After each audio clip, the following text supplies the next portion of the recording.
He almost walked out when he saw the wheelchair.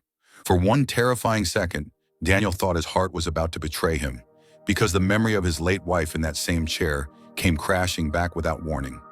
The restaurant felt too small, the air too heavy, and fear whispered that this blind date would reopen wounds he had barely survived. But then she looked up at him, calm, sharp, unashamed, and something unexpected happened. He did not see a burden. He saw a mirror. What followed was not a simple love story, but a dangerous choice between running from pain or risking everything for a second chance at happiness that could change all their lives forever. Daniel Brooks had not been on a date in 4 years, not because he lacked opportunities, but because every evening ended the same way, with his 16-year-old daughter Emma finishing her homework at the kitchen table while the quiet of their small Chicago apartment pressed in on him. Grief did not shout, it settled. It rearranged your life without asking. That night, Emma stood in the doorway of his bedroom while he struggled with a tie he had not worn since his wife's funeral. "Dad," she said softly, arms crossed but eyes steady, "you cannot keep pretending your life stopped with Mom." Daniel exhaled. "I am not pretending." "Yes, you are." She walked closer, fixed the knot with confident fingers. "You are surviving, not living. Mom would hate that." Her words landed harder than he expected. An hour later, Daniel sat alone at a corner table inside Rubello Bistro, a warm Italian restaurant near the river. Soft lighting, quiet music, couples leaning toward each other in practiced intimacy. He felt out of place, like a man who had wandered into a life that was no longer his. He checked his watch again. 10 minutes late. He told himself it was fine. He would finish his water, leave politely, and return to the safety of routine. Then the door opened. The sound was small, just a gentle chime, but something in Daniel shifted the instant he looked up.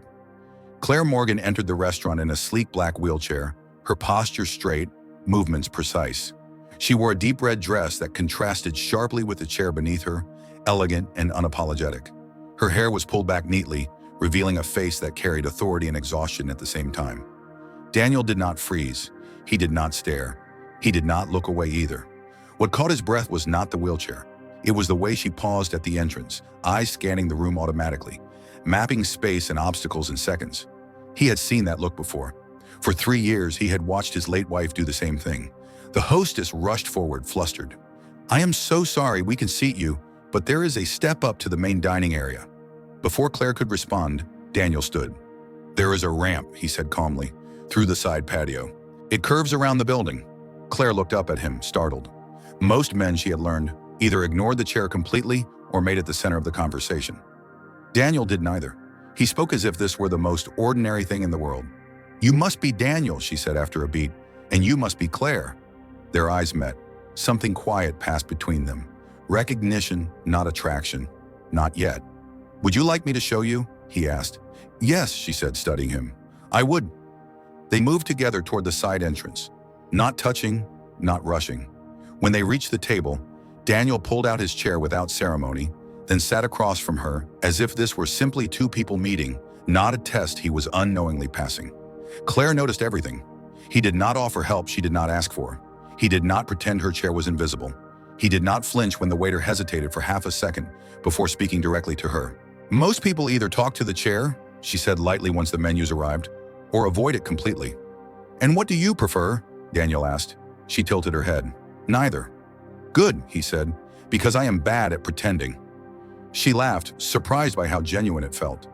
As they talked, Claire learned that Daniel taught high school history and raised his daughter alone. He learned that Claire was the CEO of Morgan Systems, a cybersecurity firm that dominated headlines and boardrooms. When she said it casually, he nearly choked on his water. "Wait," he said, blinking.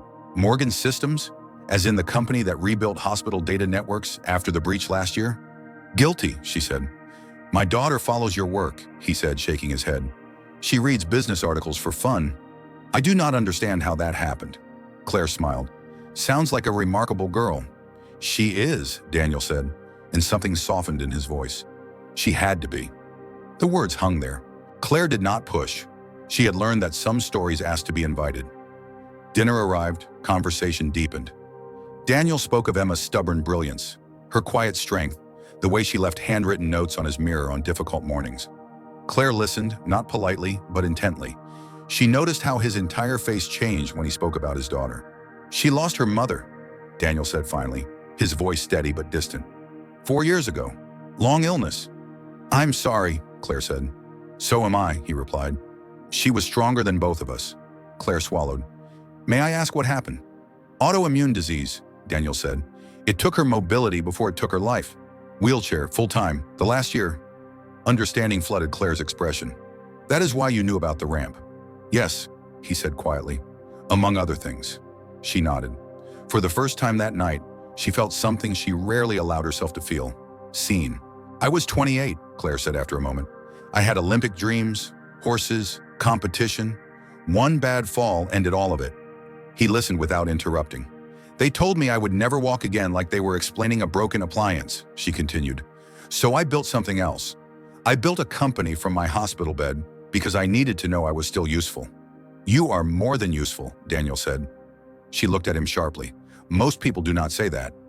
Most people are wrong, he replied. When the check came, Daniel reached for it automatically. Claire started to protest, then stopped. Not because she needed him to pay, but because she saw something else in his expression. A quiet insistence. A desire not to provide, but to care. She let him. Outside, the February air cut sharply. A crowd blocked the exit, coats and laughter forming an unintentional wall. Claire paused, calculating whether to wait or ask. Daniel stepped forward without hesitation. Excuse me, he said warmly. Could we pass through? People moved, a path opened. He placed his hand near her shoulder, not guiding, not controlling, just present. Outside, Claire exhaled. You never help unless I actually need it, she said. Do you know how rare that is? I had a good teacher, he replied.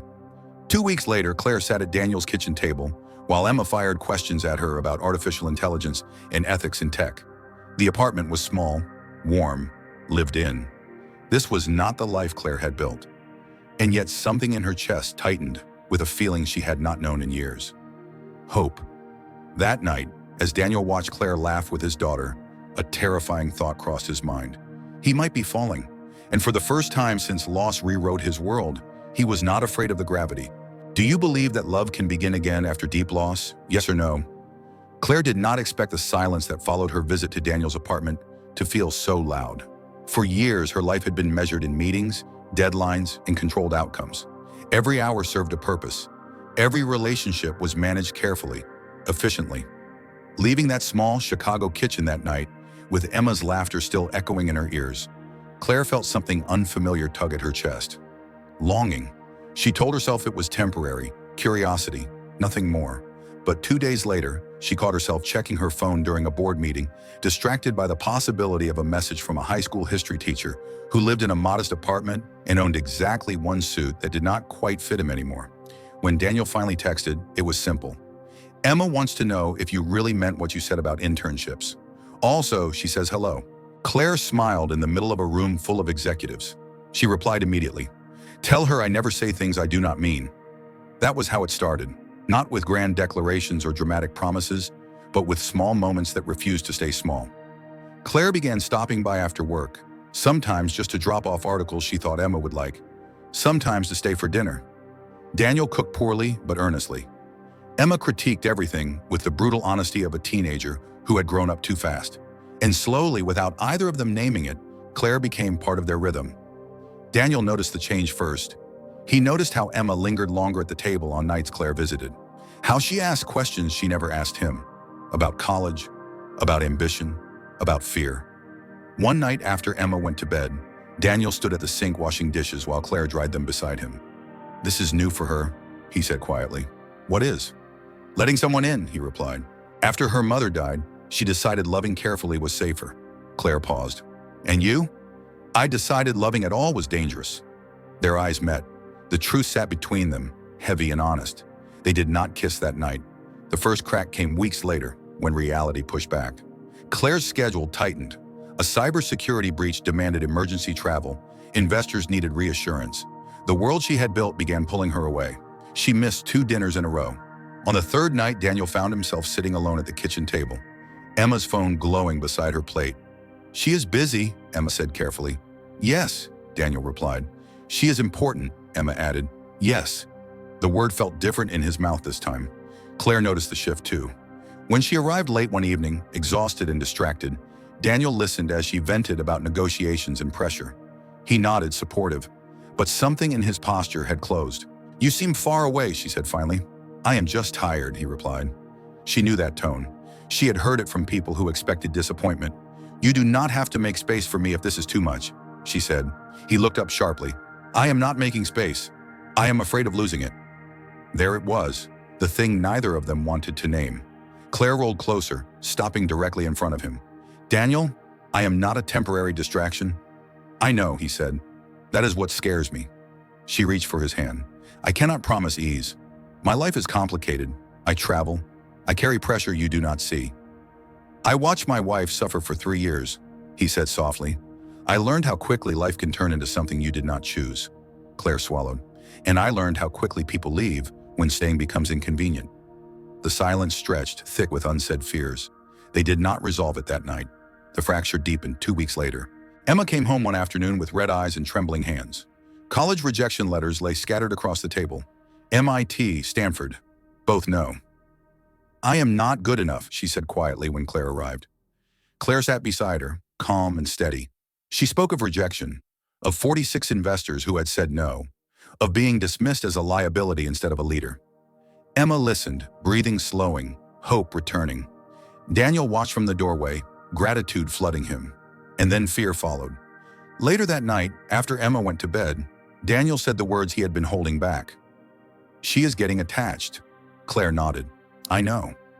And if this does not work," he continued, voice tight, "she will lose you too."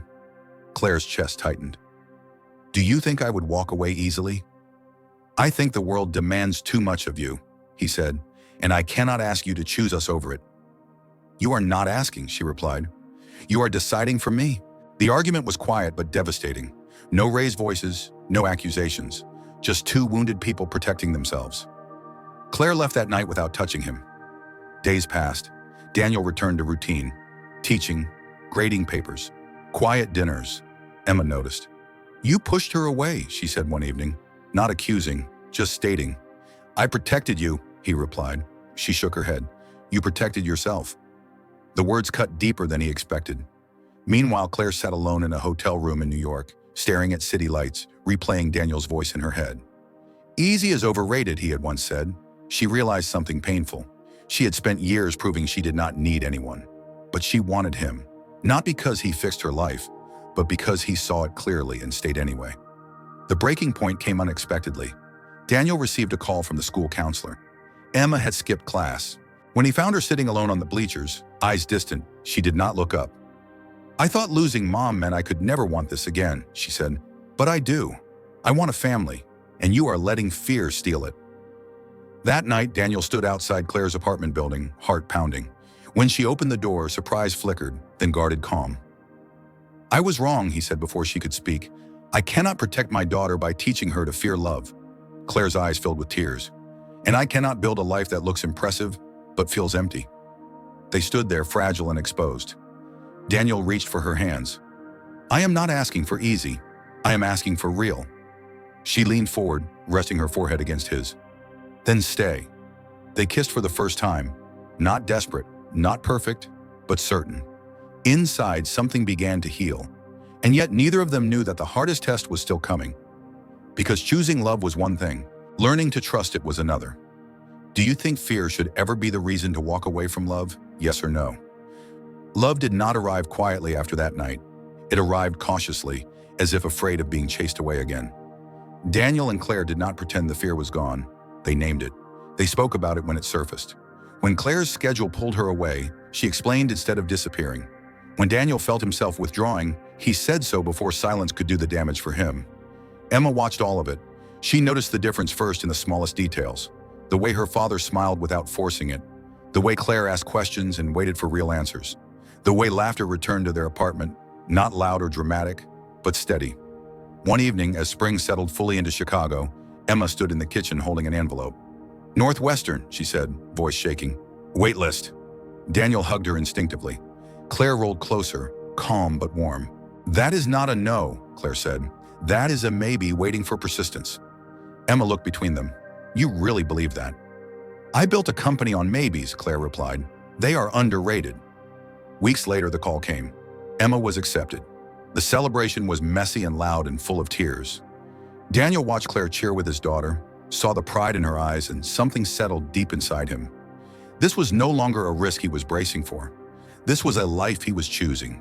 The real test came in an unexpected form. Claire received an offer that would redefine her career. A global expansion, headquarters abroad, months of travel, prestige that came with a price. She told Daniel the same night she found out. He listened, fully, without interrupting. "This is everything you worked for," he said. "It is," she replied, "and I do not know what to do." They sat together, hands linked, neither pretending the choice was simple. "I will not ask you to give this up," Daniel said finally. "I promised I would not decide your life for you." Claire studied his face. "And I will not build a future that does not include you." She took a breath. I turned it down. The words stunned him. "Claire," he said carefully, "you cannot do that for us." "I did not," she replied. "I did it for me." Success without belonging stopped feeling like success. He pulled her into his arms, holding her tightly, understanding at last that love did not mean sacrifice. It meant alignment. That summer, they traveled together for the first time. Not far, not extravagant. A small lake house in Wisconsin. Daniel learned how to let Claire ask for help without offering it first. Claire learned how to rest without guilt. Emma learned what love looked like when it was not rushed or fragile. One night as they sat outside watching the stars, Emma broke the silence. "Mom would like you," she said softly. Daniel's chest tightened. He waited. "She would be happy," Emma continued. "Not replaced, just happy that we are not alone." Claire's eyes filled with tears she did not hide. "I would have loved her," she said honestly. Daniel reached for both their hands. The proposal did not happen the way Daniel imagined. There was no elaborate plan, no audience. It happened on a quiet evening in the same restaurant where they first met. Rivello Bistro had not changed. Same soft lights, same warm air. As dessert arrived, Daniel knelt beside Claire's wheelchair, not as a gesture, but as a choice to meet her where she was. "I am not asking you to complete me," he said. "I am asking you to walk beside me in whatever way we can." Claire laughed through tears. "You know I cannot walk." "You know what I mean," he replied. She answered yes before he finished the question. The wedding was small. Emma stood beside them, beaming, camera in hand, documenting every second. Friends cried. Strangers smiled. During their vows, Daniel spoke of second chances. Claire spoke of being seen. When the moment came, Daniel did not lean down for the traditional kiss. He knelt, cupped Claire's face, and kissed her slowly, reverently. There was no applause at first, just silence. Then everyone stood. Life did not become perfect after that. There were disagreements, long days, moments when fear tried to return. But there was also something new: trust. Emma left for college in the fall. The apartment felt quieter but not empty. Claire and Daniel visited often. They argued about grocery lists. They learned how to share space without losing themselves. On one quiet evening, months later, Daniel and Claire danced in their living room. No music, just movement. His steps slow, her chair turning gently beneath his hands. "What are you thinking about?" Claire asked. "I am thinking about how afraid I was," he replied. "And how wrong," she smiled. "Fear is loud, love is patient." Gumber. They danced anyway. If this story moved you, how did it make you feel? Hopeful or reflective? What do you think about the choices Daniel and Claire made? Were they brave or risky? If you enjoyed the story, please comment below and let us know your thoughts. Do not forget to like, subscribe, and click the bell next to the subscribe button so you never miss our newest videos. Tell us which country you are watching from and share this story with someone who might need it today.